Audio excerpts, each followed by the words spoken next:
Right. Hello, everybody. I hope you're safe and well. Welcome to our next virtual assembly.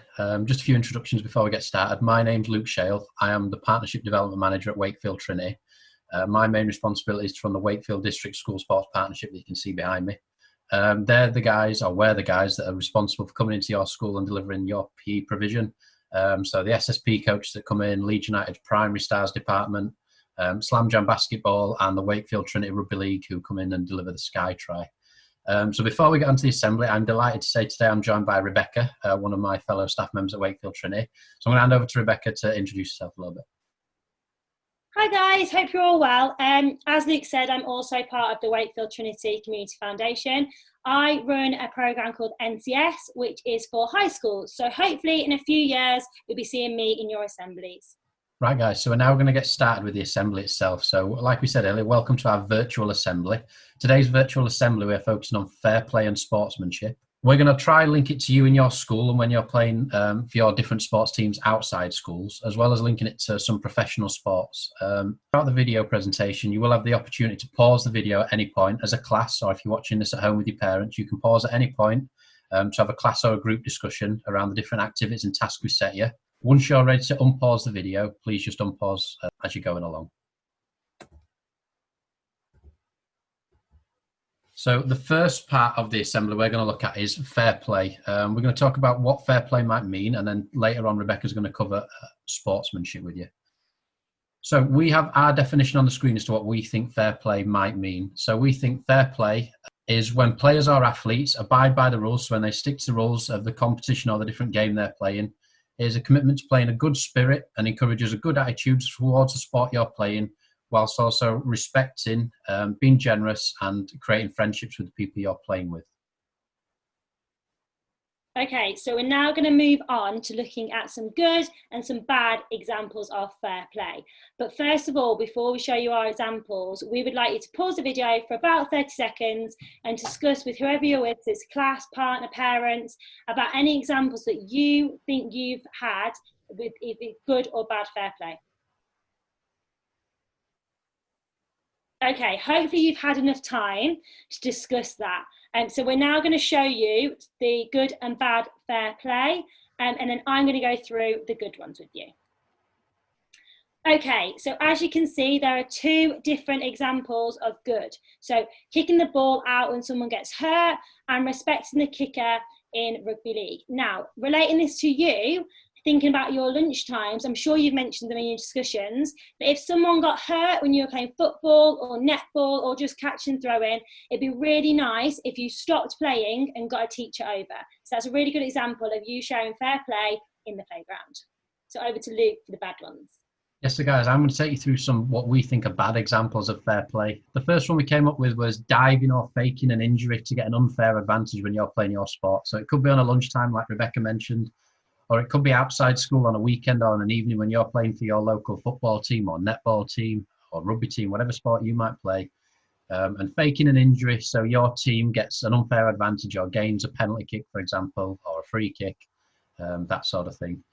And then during the assembly, we want to try and link this to as many different sports as possible. So rather than just the common sports such as football and rugby, netball, we want to try and link it to as many different sports as possible. So another example we came up with would be talking while a player takes a shot in golf. If you've never played golf before, golf is a game that takes a lot of concentration and you need to be really focused and steady when you're taking each of the individual shots. So if you're just about to take your shot and someone starts shouting or starts talking behind you and putting you off, we don't think that will be a very fair thing to do. Now we're going to move on to sportsmanship. So we came up with a definition for sportsmanship. Our definition of sportsmanship is showing behaviour such as fairness, so playing fairly, respecting your opponent or the other team. If you're playing individual sports such as swimming or golf, or you play team sports like football or rugby, and accepting winning, which we think this is really important, accepting winning or losing is part of most sports. So no matter what game you're playing, generally they will be quite competitive at times. We think a good sportsman would be able to accept winning and not rub it in somebody's face if they have won. And if they did lose, they wouldn't be kicking off or getting upset about it. They would accept it, understand it's just a game, and move on from there. Over to you, Rebecca. Okay, so as before, we're going to show you some good and bad examples of sportsmanship. But Before we do that, we want to pause for 30 seconds again, and we want you to discuss whoever you're with. Now, we've got a bit of an extra challenge for you. You can't use the same sports you use for fair play, so we want you to think about a new sport and how sportsmanship may be shown in that. So we're going to pause 30 seconds for you. Right, guys, so I am now going to take you through some of the good examples of sportsmanship that we came up with. So just as before, we've got 2 examples for good, 2 and for bad. So the first good example we came up with for sportsmanship, this applies to literally every sport you're going to play as an individual or as a team, is shaking hands after a game with the other team. Or it could even be, we've put after, but it could be before and after the other team. So it shows that you respect them. So like as part of the definition of sportsmanship, you respect the opponent, you respect the other team, and you're gracious whether you've won or lost, which links into the next bullet point. Rebecca's now going to talk you through a few of the what might be a bad example of sportsmanship. Okay, so I'm sure none of you have ever done these, but it's really good to highlight the bad examples of sportsmanship as well. So number 1 is abusing the referee, official or umpire. So as Luke said, this one really isn't good in any sport, whether it's individual or team. Or number 2, being negative with a teammate or peer. Now, thinking about you in your grassroots or your playground, it's really good to be positive whatever happens. And as Luke said before, maybe you might not win the game because of a mistake, but it's not very nice to be negative if someone's made a mistake. So be really positive and cheer people up if they've made a mistake. Cool, so we're now going to move on again. We're now going to make it very personal to you guys. So we're going to be very specific to you guys. Me and Rebecca aren't going to do too much talking on this slide. This is a slide where we'd like you, your teachers, or as a class, or individually at home with your parents, to pause it and have a think about how do you think you could show good sportsmanship within your sport. So like I said, it's very specific to you and your sport to start with, but I'd like you, where possible, to move away from the common sports. So think outside the box a little bit and try and not come up with examples for football, rugby or netball, the 3 most, what we think might be the most common sports you're going to be playing. In those sports, we're going to be even more specific now. So when you're in those sports, can you think of, let's imagine you split your page into 3 now.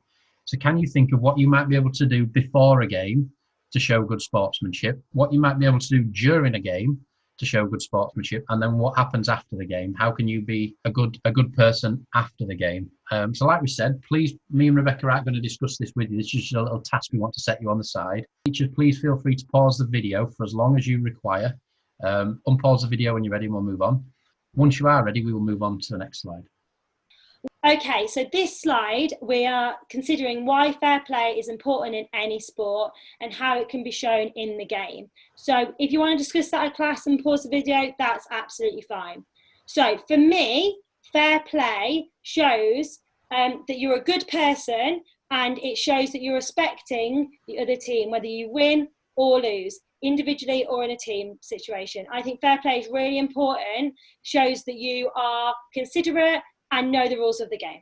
Cool, so we're now going to move on to what is the final slide of the assembly. So we're going to wrap up the assembly a little bit. So the last thing I want you to think about is, so going forward, looking into the future, what can you do to ensure you play the sport, or your team plays your given sport in the right spirit, so in the right manner as to what's expected of you? Things you might want to look out for is you could have a team talk before the game. Before you play your games, you could follow the Premier League's example and professionals' example and shake hands before the game. Shake hands after the game as an example. When we're looking specifically at you guys, let's look like to the example that Rebecca mentioned earlier around lunchtime sports and the decisions that the referee or the lunchtime supervisors make is final. We'd expect, or we'd hope going forward, that you respect their decision. If they say it's a free kick to the other team, or that the ball went over the line just and it's a goal to the other team, that you respect the umpire or the lunchtime supervisor's decision on what they're doing. So now what I'm going to try and do is, can you think of what your take home, so a little 5-minute task for you just for when the assembly is finished. Can you think of what the take home message might be from this assembly? I've just given you a little bit of a clue from what I've just said. Can you think of anything you might change in your own personal behaviour going forward, be it on a lunchtime, an after school club, or in the sport you play outside school on an evening or on a weekend? It might be that you're already the perfect sportsman and already show perfect good examples of fair play and sportsmanship. If that is the case, can you just write down what you're already doing well? So I would like to thank you all for listening. I would like to thank Rebecca for taking the time out to come and assist me with this virtual assembly. And I look forward to seeing you all safe and well when normal life resumes and we can come back into your school. Yeah. Thanks, guys. See you later, guys.